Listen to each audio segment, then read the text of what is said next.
Et à l'approche de ces élections, les télévisions américaines revêtent les États des couleurs, le rouge ou le bleu, voire le violet pour quelques États. Quel est le symbolisme de ces couleurs et quelles en sont les origines? Élément de réponse dans cette rubrique, c'est qu'il faut savoir. Dans la politique américaine, il est courant d'entendre parler d'États rouges et d'États bleus. Dans les États rouges, la majorité vote pour les candidats du Parti républicain. Les réseaux de télévision américains sont reconnus pour les nuances de sens. Alors que la télévision en couleur gagnait en popularité dans les années 1960 et 1970, les réseaux ont commencé à utiliser des cartes à code couleur pour montrer les résultats de la nuit électorale. Au début, il n'y avait pas de consensus sur la couleur qui représentait tel ou tel parti.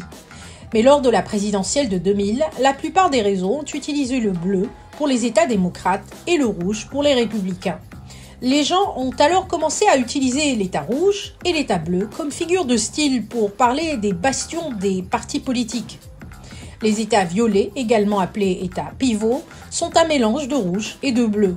Ils sont si uniformément divisés qu'ils pourraient pencher vers l'un ou l'autre parti.